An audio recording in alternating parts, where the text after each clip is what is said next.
서기 321년 콘스탄티누스 황제가 태양신 교도들의 불만을 억제하고 그들이 기독교인들과 충돌하는 것을 막기 위해서 그 당시 태양신교의 지도자였던 율리우스 피르마쿠스와 기독교의 감독이었던 유세비우스를 불러들여서 협상을 하게 했습니다. 그 협상은 태양신교와 기독교를 혼합한 새로운 종교를 만들기 위한 것이었죠.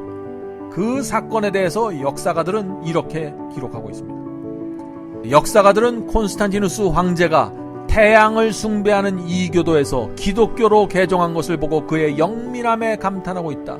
이교도의 상징과 날짜, 여러 종교 의식들을 기독교 전통에 섞어버렸다. 태양신교와 기독교 양쪽 모두에게 받아들여질 수 있는 혼합 종교를 만들어냈다.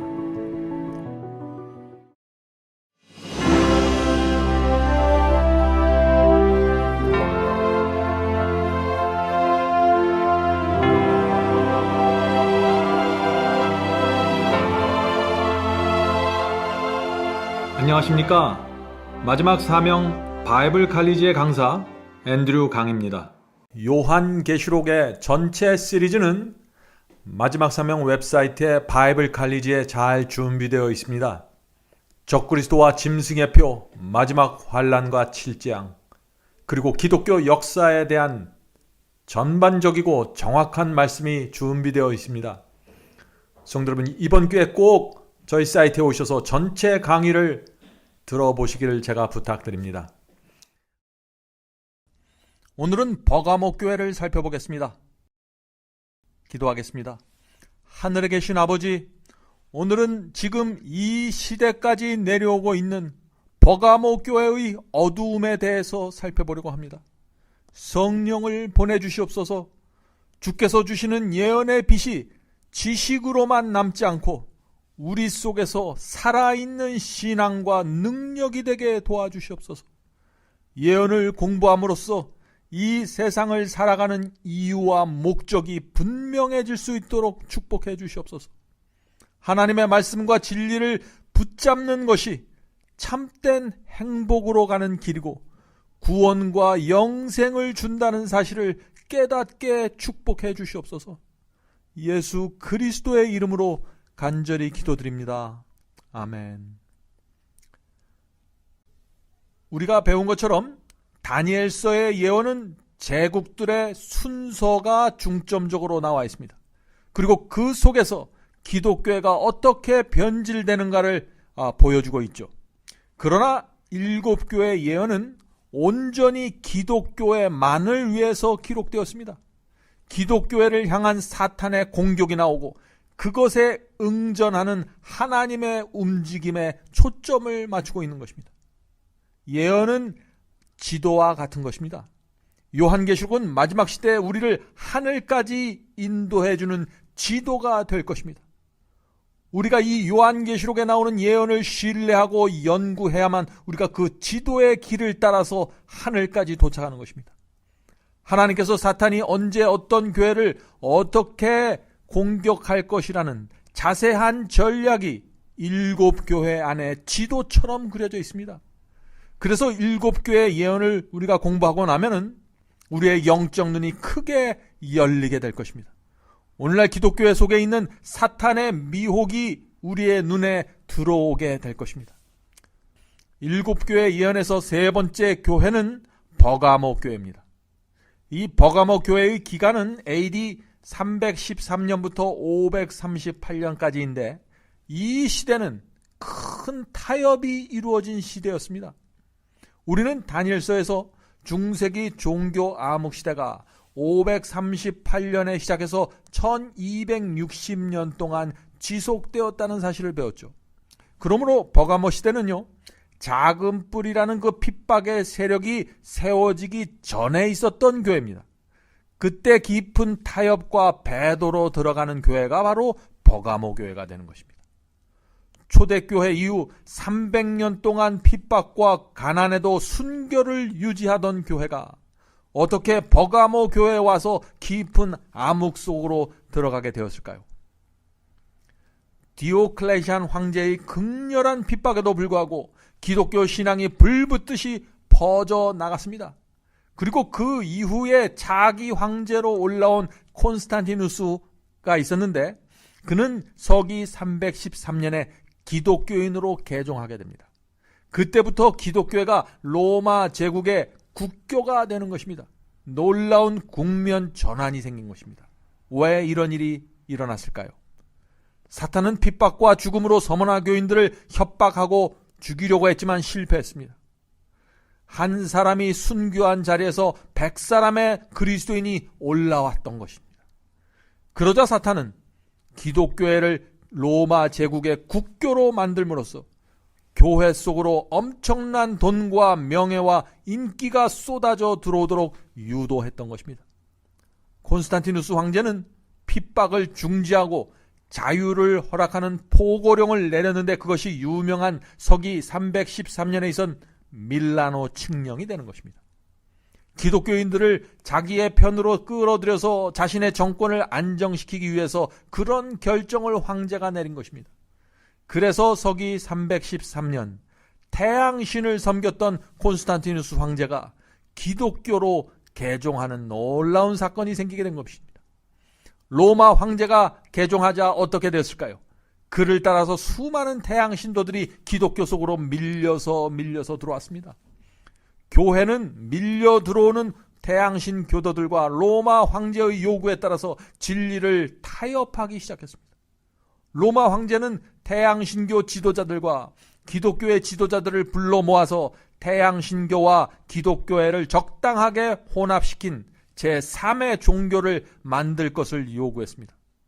이로써 12제자들이 세워놓은 교회가 태양신의 이교 가르침을 받아들인 이상한 종교로 변질되고 말았습니다. 이 역사는 다니엘서 연구에서 저희가 자세히 살펴보았죠. 버가모 교회에서 하나님의 편에 서 있던 사람들은 안디바였습니다. 또 그때 사탄의 편에 서 있던 사람들은 발람의 교훈과 니골라당의 교리를 주장하던 사람들이었습니다. 자, 이제 이 버가모 교회에 대한 예언 전체를 읽고 시작하도록 하겠습니다. 계시록 2장 12절부터 17절을 읽겠습니다. 버가모 교회의 사자에게 편지하기를 좌우에 날선 검을 가진 이가 가라사대 내가 어디 사는 것을 내가 아노니 거기는 사단의 위가 있는데라. 네가 내 이름을 굳게 잡아서 내 충성된 중인 안디바가 너희 가운데 곧 사단에 거하는 곳에서 죽임을 당할 때에도 나를 믿는 믿음을 버리지 아니하였도다. 그러나 내게 두어 가지 책망할 것이 있나니 거기 내게 발람의 교훈을 지키는 자들이 있도다. 발람이 발락을 가르쳐 이스라엘 앞에 올무를 놓아 우상의 제물을 맡게 하였고 또 행음하게 하였느니라. 이와 같이 내게도 니골라당의 교훈을 지키는 자들이 있도다. 그러므로 회개하라. 그리하지 아니하면 내가 네게 속히 임하여 내 입의 검으로 그들과 싸우리라. 귀 있는 자는 성령이 교회들에게 하시는 말씀을 들을지어다. 이기는 그에게는 내가 감추었던 만나를 주고 또 흰 돌을 줄 터인데 그 돌 위에 새 이름을 기록한 것이 있나니 받는 자 밖에는 그 이름을 알 사람이 없느니라. 자, 여기 참 수수께끼 같은 낱말과 표현들이 나오죠? 이제 하나씩 살펴보도록 하겠습니다. 버가모라는 이름의 뜻이 있습니다. 버가모 교회에서 버가모라는 이름은 높은 성, 높이 들린다라는 의미를 가지고 있습니다. 콘스탄티누스 황제가 기독교회를 국교로 선포하면서 기독교회가 높이 들려졌던 것입니다. 가장 인기 있는 종교가 되었습니다.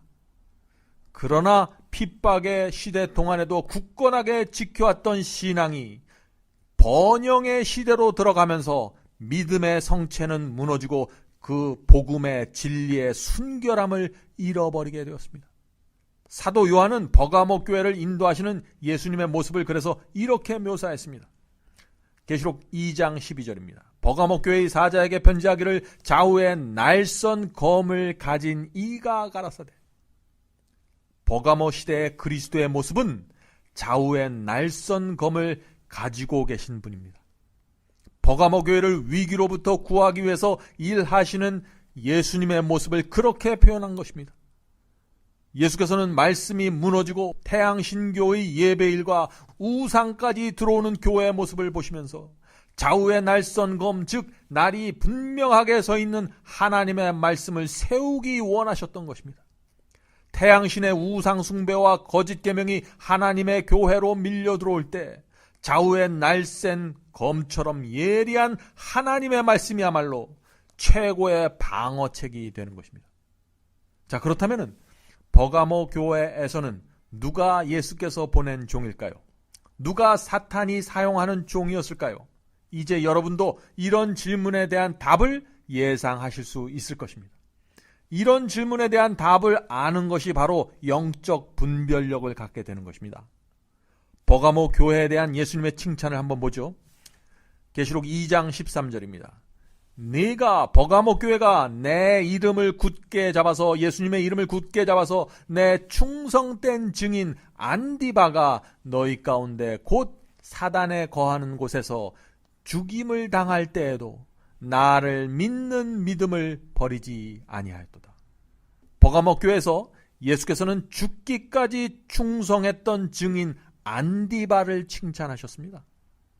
자, 안디바는 버가모 교회에서 순교당한 성도들 중에 대표적인 인물의 이름입니다. 그런데 이 안디바라는 이름에는 그 안티, 대항한다, 또 파파스, 교부라는 뜻이 있죠. 그래서 이 안디바는 안티파스인데 그 이름 속에 안티파파스라는 의미가 담겨 있는 것입니다. 다시 말해서 안디바는 안티파파스, 교부에 대항하는 사람들이라는 의미가 담겨 있는 것입니다. 안티파파스. 그 당시 기독교의 지도자들이 로마 황제의 압력에 굴복하고 태양신교 행습을 받아들이면서 하나님의 계명을 짓밟자 그것에 대항하여 일어서는 그리스도인들이 있었는데 그들을 바로 안디바, 안티파스라고 불렀던 것입니다. 안디바는 타협과 배도의 길을 걷던 버가모 교회에 저항하였고 하나님의 진리를 위해서 그들의 목숨을 바쳤습니다. 충성된 증인 안디바 이야기에는 우리가 반드시 배워야 할 교훈이 있는데 그것은 교회 지도자들이 교회를 세속화시키고 타락시키는 주역이 될 때는 예수께서 진리를 지키기 위해서 교회에 저항하면서 일어서는 성도들을 칭찬하신다는 것입니다. 버가모 시대에는 부흥과 개혁을 위해서 그저 앉아서 기도할 뿐 아니라 진리를 지키기 위해서 일어나 외치는 종들이 예수께서 그 교회를 위해서 보내셨던 종들이었습니다. 7교회의 예언을 보면은 각 시대마다 안디바 같은 신앙과 정신을 가진 성도들이 항상 하나님의 편에 서 있다는 사실을 우리가 보게 되는 것입니다. 개신교회의 영어명이 뭐죠? 프로테스탄트였죠.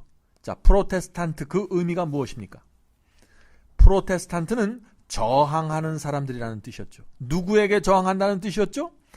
교황의 가르침과 배도에 저항하는 사람들이라는 뜻입니다. 그것이 바로 개신교인입니다. 근데 이 안디바는 버가모 시대의 바로 프로테스탄트였던 것입니다. 안디바와 프로테스탄트가 어떻게 연결되는지 여러분들 이해하십니까?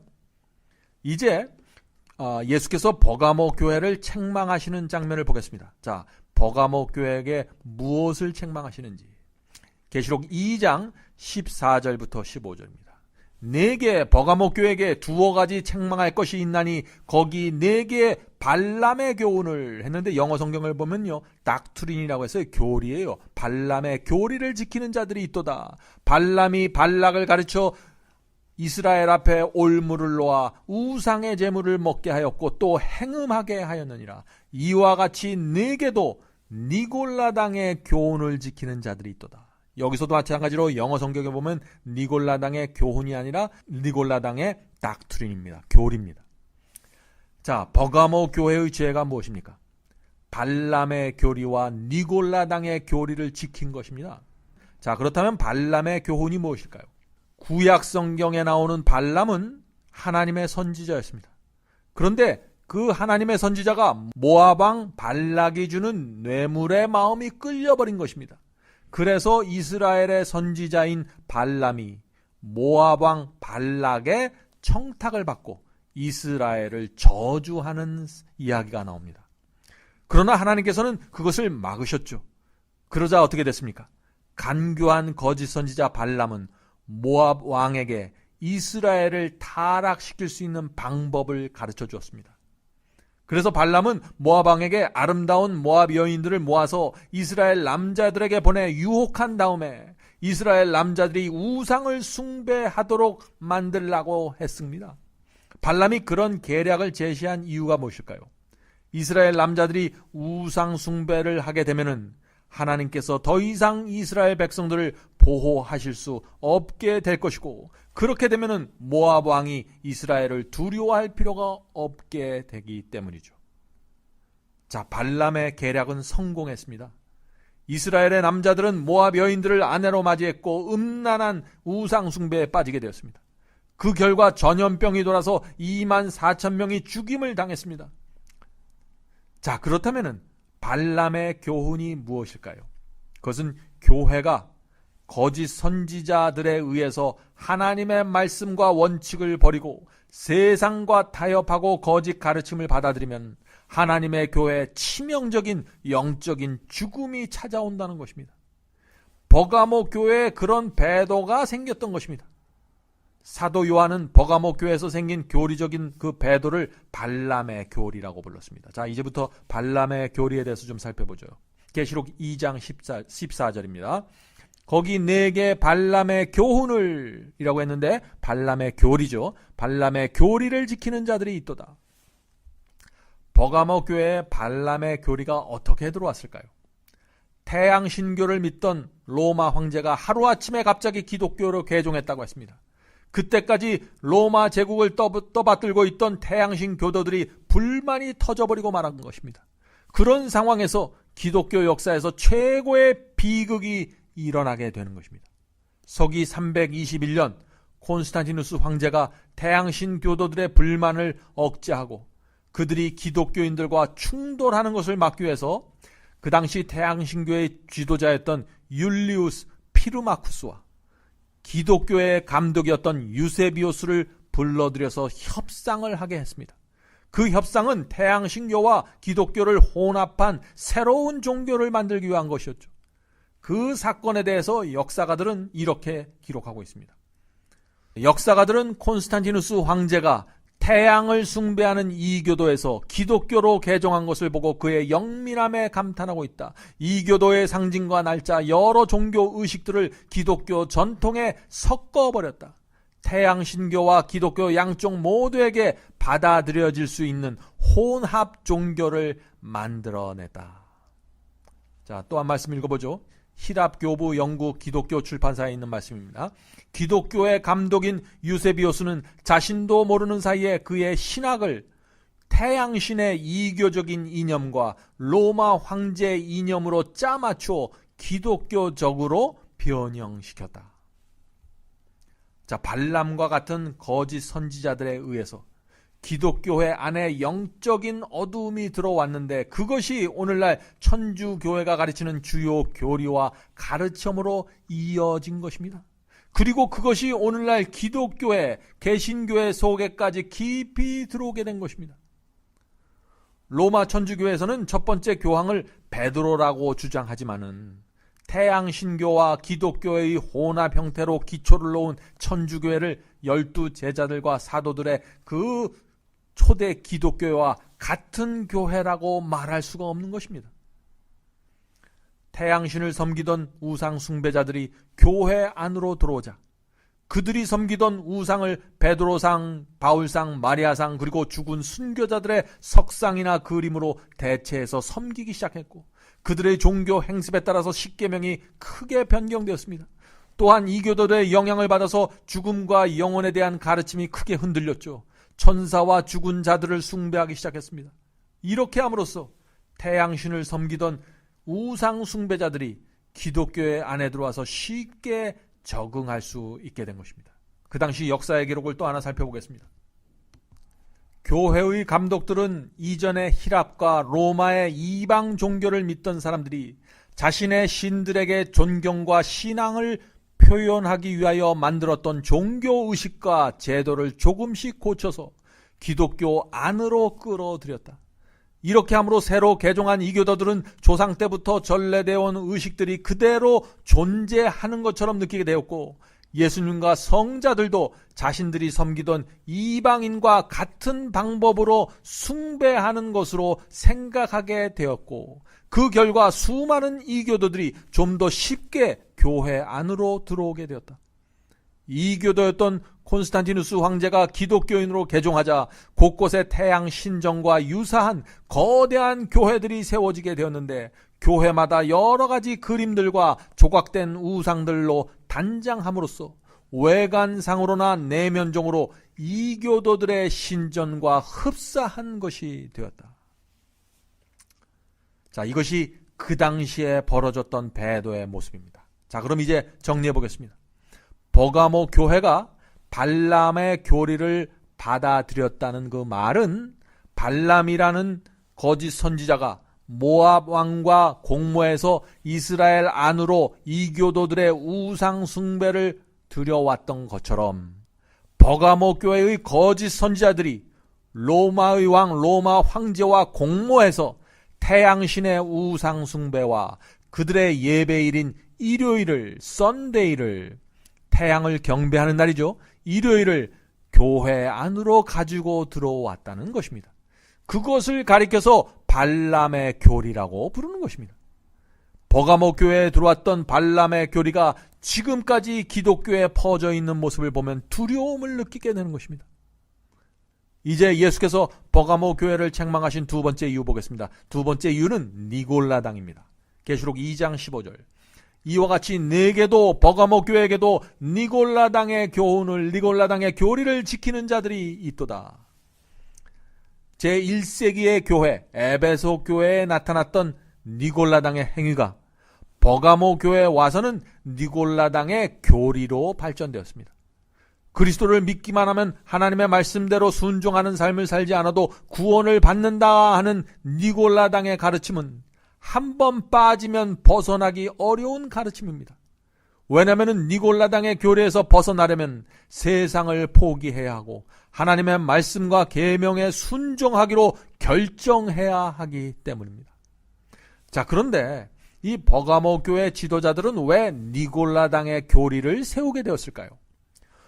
로마 황제의 요구 때문에 버가모 교회 지도자와 신학자들은 태양신교 교리와 기독교 교리를 혼합시켰다고 했죠. 그래서 그 결과 태양신교 신전을 흉내내서 우상들을 교회 안에 세우게 되었습니다. 크고 웅장한 교회를 세우고 화려한 그림과 조각으로 교회 내부를 치장했습니다. 그래서 태양신전처럼 만들어버린 것이죠.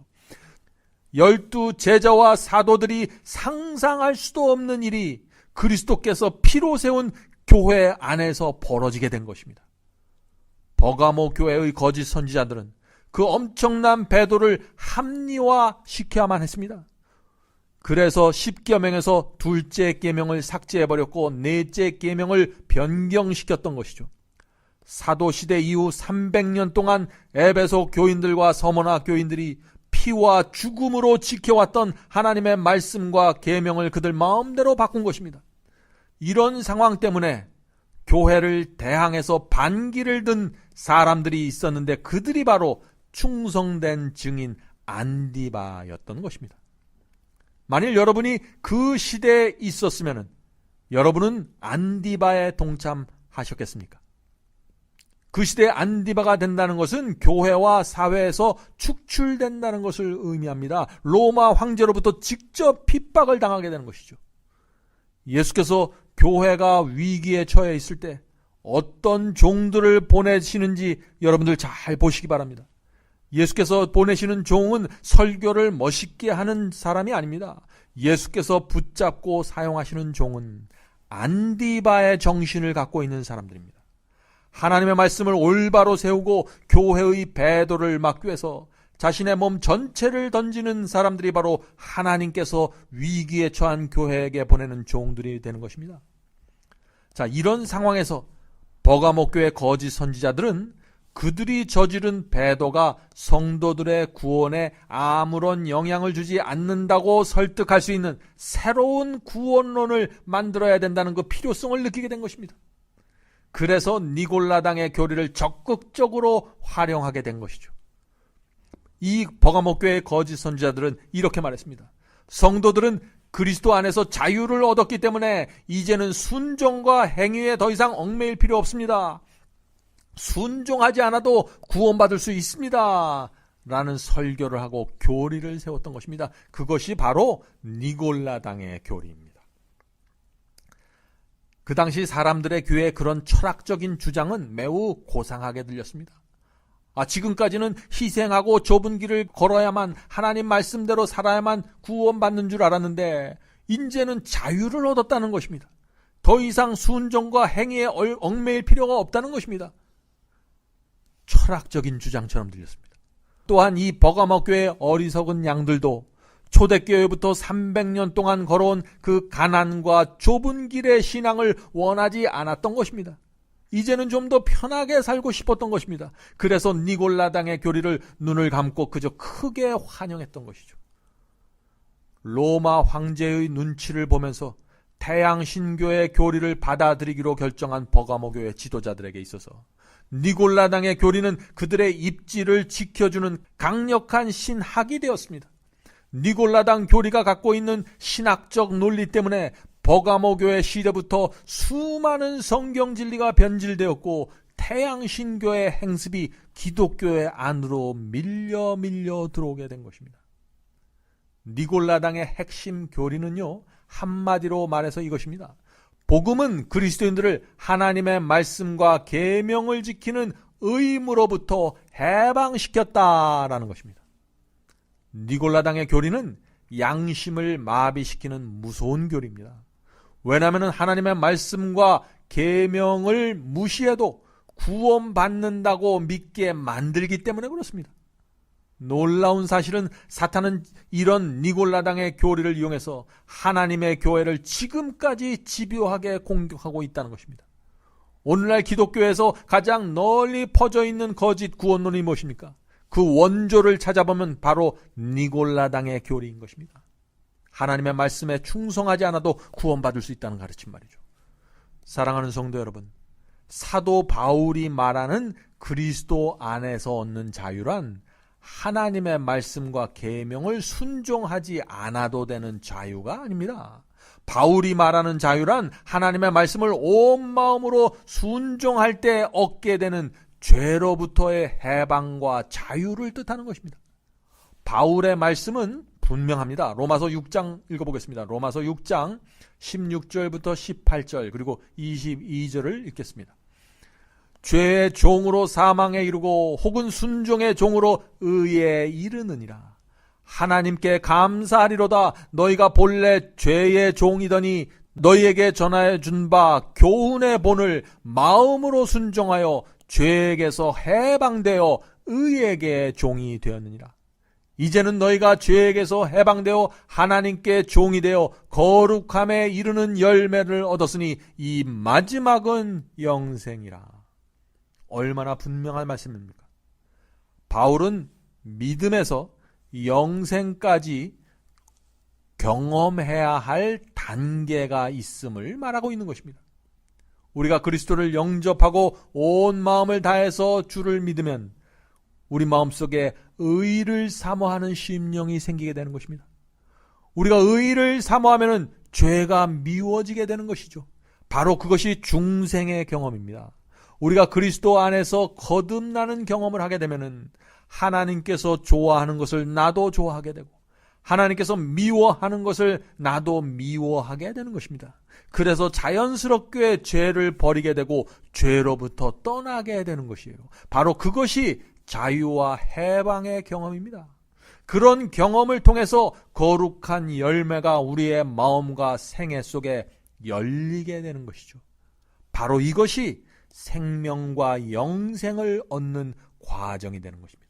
진리가 이렇게 분명함에도 불구하고 오늘날 수많은 사람들이 니골라당의 교리에서 벗어나지 못하는 이유가 무엇일까요? 그것은 나의 욕심, 나의 정욕, 세상을 사랑하는 마음을 버리고 싶지 않기 때문입니다. 이 세상에서도 즐기고 구원도 얻고 싶기 때문에 니골라당의 교리를 버리지 못하고 있는 것입니다. 버가모 교회에서 발람의 죄에 빠져서 로마 황제와 손을 잡고 있는 이 지도자들은 돈과 세속과 권력을 탐하였고, 그런 모습을 본 사탄은 그들에게 달려가서 니골라당의 교리를 줄 수 있었던 것입니다. 버가모 교회는 타락의 길을 걸었고 영적으로 완전히 몰락했습니다. 두려운 사실은 현대 기독교가 오래전에 이미 발람의 교훈과 니골라당의 교리를 받아들였다는 것입니다. 수많은 성도들이 그 가르침이 진리인 것처럼 믿고 따라가고 있는 것입니다. 그래서 그 결과 교회가 어떻게 되었습니까? 세속적인 물결과 안일함과 이기심이 현대 기독교에 깊숙이 들어왔죠. 그와 함께 그리스도 안에서 얻는 자유의 의미를 곡해시키는 니골라당의 주장들이 마치 진리처럼 포장이 되어서 쏟아져 나오고 있습니다. 그 결과 수많은 사람들이 불순종과 세속적인 삶을 살면서도 나는 구원받았다라는 강력한 확신을 갖고 살아가고 있는 것입니다. 두려운 일이 벌어지고 있는 것입니다. 사랑하는 성도 여러분, 7교회 예언을 주신 하나님의 목적을 이해하실 수 있습니까? 하나님의 목적이 보이십니까? 죽어가는 자녀를 악마의 입에서 꺼집어내기 위해서 7교회 예언을 주신 것입니다. 버가모 교회를 향한 예수님의 호소를 한번 들어보시기 바랍니다. 계시록 2장 16절입니다. 그러므로 회개하라. 그리하지 아니하면 내가 네게 속히 임하여 내 입에 검으로 내 입에 말씀으로 그들과 싸우리라. 예수께서는 발람의 교리와 니골라당의 교리를 받아들인 버가모 교회에게 회개하라고 호소하셨습니다.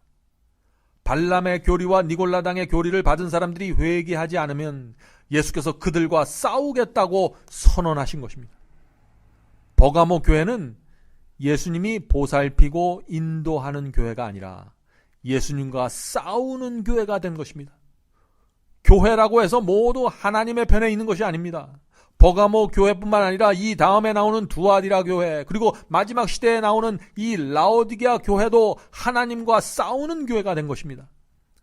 버가모 교회가 받아들인 발람의 교리와 니골라당의 교리가 얼마나 악한 것이면 예수께서 직접 검을 들고 싸우시겠다고 하셨을까요? 버가모 시대에 예수께서 교회를 위해서 보내신 사자는 충성된 증인 안디바였습니다.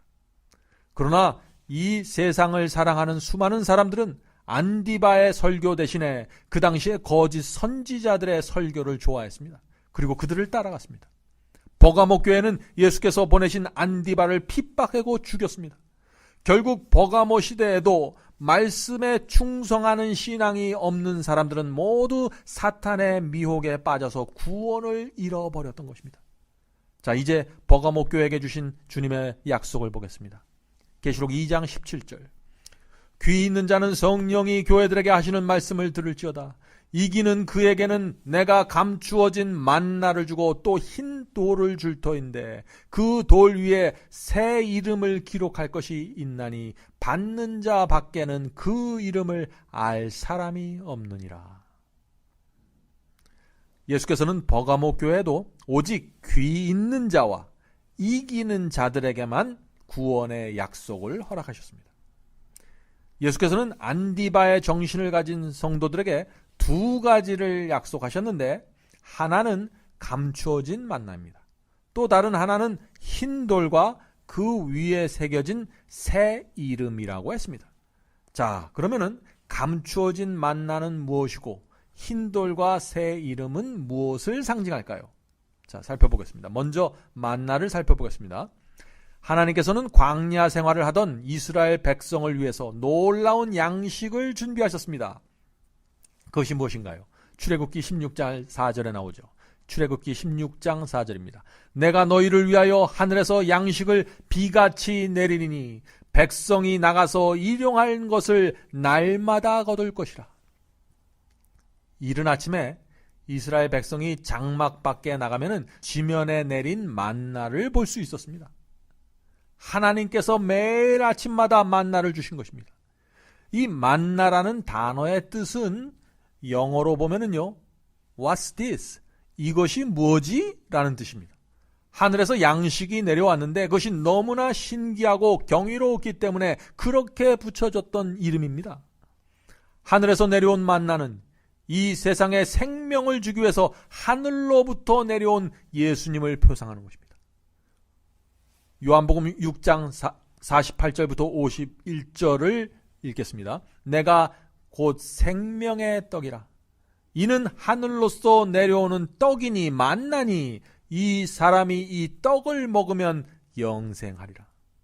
만나는 예수님과 그분의 말씀을 뜻합니다. 자, 그런데 예수께서 버가모 교회의 이기는 자들에게 주시겠다고 약속한 것은 감추어진 만나입니다. 그냥 만나가 아니라 감추어진 만나예요. 버가모 교회에서 만나는 감추어졌습니다. 왜 만나가 감추어졌을까요? 버가모 교회가 발람의 교리와 니골라당의 교리를 받아들였기 때문에 생명의 떡인 말씀이 감추어지게 된 것입니다.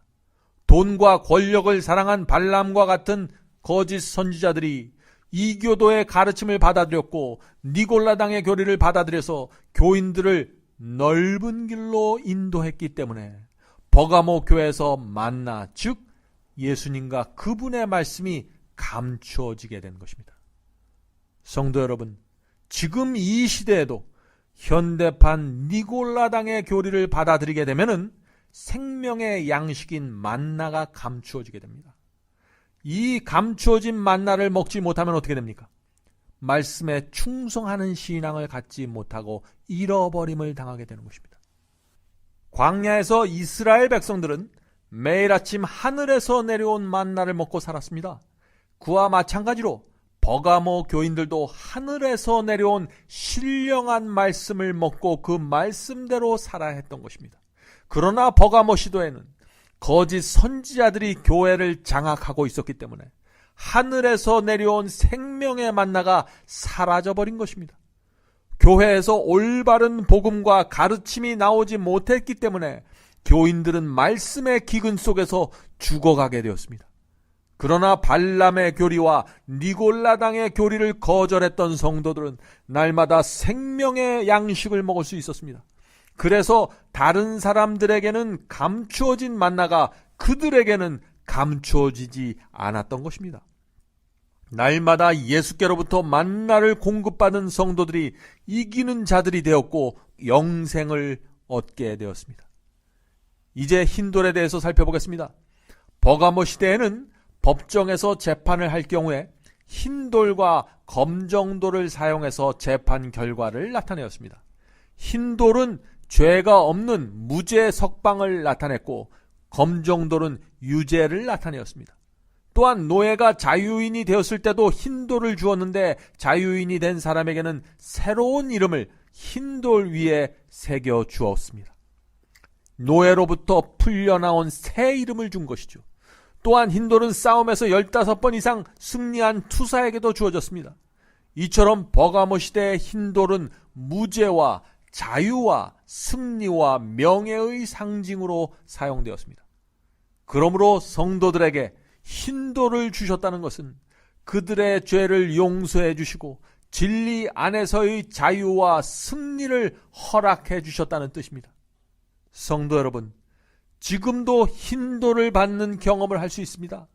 아침마다 하늘에서 내려오는 만나를 받아 먹음으로 새로운 피조물로 거듭난 성도들은 예수께서 그들의 생애의 주인이 되어 인도해 주시는 것입니다. 새로운 영적 경험을 하게 됩니다. 세상을 미워하고 하나님의 말씀을 간절한 마음으로 받기 때문에 말씀이 생애를 인도하고 열매가 맺히게 되는 것입니다. 바로 그것이 흰돌을 받는 경험이고 흰돌 위에 새 이름을 새기는 경험입니다. 이것은 지극히 개인적인 경험이기 때문에 흰돌 위에 새겨진 이름은 그 사람 자신밖에는 알 수 없는 것입니다. 계시록 2장 17절에 그래서 이런 말씀이 있는 것입니다. 그 돌 위에 새 이름을 기록할 것이 있나니 받는 자 밖에는 그 이름을 알 사람이 없느니라. 이것으로 버가모 교회를 마치겠습니다. 다음 시간에는 두아디라 교회를 공부하겠습니다. 기도하겠습니다. 하늘에 계신 아버지, 길고 긴 역사를 통해서 성도들을 인도해 오신 하나님의 사랑과 은혜를 생각할 때마다 주 앞에 나가 무릎을 꿇을 수밖에 없습니다. 주여, 하나님의 예언에 나타난 주님의 사랑을 잊지 않도록 도와주시옵소서. 주께서 성도들을 인도하시는 섭리와 그 목적을 저희가 잊지 않도록 도와주시옵소서. 하나님의 말씀에 충성하는 신앙이 얼마나 중요한 것인가를 저희 가슴에 새겨주시옵소서. 하나님의 사랑과 그리스도의 보혈과 성령의 인도하심이 항상 저희와 함께하기를 예수 그리스도의 이름으로 간절히 기도드립니다. 아멘. 성도 여러분 모두를 바이블 칼리지에 초청합니다. 여러분의 핸드폰에 마지막 사명 앱을 다운 받으시면 누구나 바이블 칼리지를 들으실 수 있습니다. 누구든지 원하는 시간에 오셔서 강의를 들으실 수 있습니다. 물론 무료로 들으실 수 있습니다. 다양한 주제의 강의가 이루어집니다. 기독교 역사와 수많은 교파들이 나누어진 이유와 배경에 대해서 말씀드립니다. 또 천주교와 개신교의 차이점을 살펴봅니다. 로마서, 갈라디아서, 예정론, 7년 환란과 이스라엘 제3성전, 성령을 받는 방법, 참된 방언이란 무엇인가, 참된 거듭남과 중생의 경험, 이런 주제들로 기독교인들이 꼭 알아야 할 문제들을 다루게 됩니다. 성경절 하나하나 찾으면서 설명해 드리기 때문에 새로 신앙을 시작한 분들도 누구나 쉽게 분명하게 이해할 수 있습니다. 제가 최선을 다해 설명해 드립니다. 이번 기회에 여러분의 신앙을 말씀의 반석 위에 세우게 되길 제가 간절히 바랍니다. 그럼 바이블 칼리지에서 여러분을 찾아뵙겠습니다. 감사합니다.